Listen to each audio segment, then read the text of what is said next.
မော်မီနိုင်ကြတဲ့မြို့နယ်မှာပြန်ကြားရေးနဲ့ပြည်သူ့ဆက်ဆံရေးဦးစီးဌာနနဲ့ပြည်သူ့ကျန်းမာရေးဦးစီးဌာနတို့ပူးပေါင်းပြီးတော့အဘူတန်ကာဝယ်ရေးအသိပညာပေးတောက်ရှိဆွေးနွေးပွဲကိုမေလ4ရက်နေ့ကမြို့နယ်ရောကွန်မြူနတီစင်တာခန်းမှာကျင်းပပြုလုပ်ခဲ့ပါတယ်။ဒီဆွေးနွေးပွဲမှာမြို့နယ်ပြန်ကြားရေးနဲ့ပြည်သူ့ဆက်ဆံရေးဦးစီးဌာနမှဒုတိယဦးစီးမှူးဒေါ်အေးရွေကအစီအစဉ်တွေဆက်သွယ်ပြဆောင်ရွက်ခဲ့ပြီးတော့မြို့နယ်ပြည်သူ့ကျန်းမာရေးဦးစီးဌာနမှကျန်းမာရေးမှူးဒေါ်ပိုးဤဆိုကအဘူတန်အနေအကြောင်းကိုအခုလိုပဲဆွေးနွေးပြခဲ့ပါတယ်။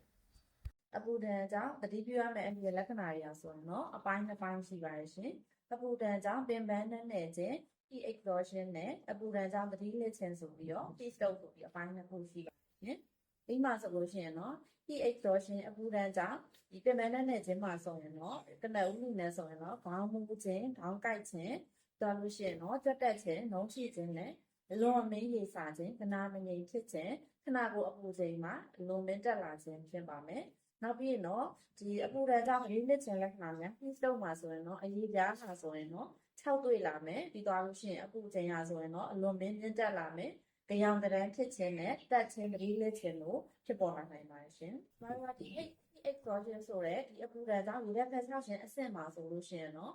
ကျမတို့ကလူနာကိုလေဝင်လေထွက်ကောင်းပြီးတော့အေးမြတဲ့နေရာမှာချွေပြီးတော့ထားရပါမယ်ရှင်။ဒါလို့ရှိရင်တော့သူ့ရဲ့ခန္ဓာကိုယ်မှာရှိတဲ့တင်းကျပ်နေတဲ့အဝတ်စားတွေရှိလို့ရှိရင်တော့ဖြည့်လျှော့ပေးထားရပါမယ်ရှင်။ဒါလို့ရှိရင်လူနာရဲ့ခြေရင်းပိုင်းကိုညှင့်ထားပြီးတော့ခေါင်းရင်းပိုင်းကိုနှိပ်နေအနေထားနဲ့ထားပေးထားမှာဖြစ်ပါရဲ့ရှင်။ကြေးကိုပူချိန်တက်နေမယ်ဆိုရင်တော့လက်ပင်တို့ပေါင်ဆိုင်တို့ဒီ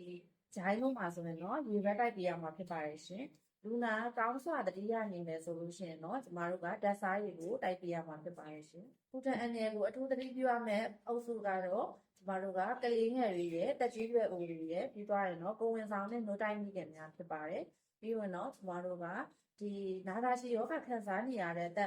ယောဂတဲ့တွေပေါ့နော်ဒီမှာဆိုလို့ရှိရင်တော့စီးချိုနှလုံးသွေးချိုစိတ်ကြောမှရွှေ့ရနေတဲ့သူတွေပါဝင်မှာဖြစ်ပါတယ်ပြီးရင်တော့ကာယလုပ်သားများအာဇာတမများပေါ့နော်စောက်လို့ရေးလုပ်ငန်းဝင်မှာလန်ဒရာစောက်လို့ရေးလုပ်ငန်းနေပူထဲမှာအလုံးလုပ်နေရတဲ့အလုပ်သမားတွေပါမယ်ပြီးရင်အဝလွန်သူများလည်းပါမယ်ပေါ့နော်ပြီးရင်တော့အရက်တိစာတောက်စားတဲ့သူတွေနဲ့မူရစ်စိတ်သုံးဆွဲသူတွေကကြတော့အပူဓာတ်အန်ဒီရဲ့သ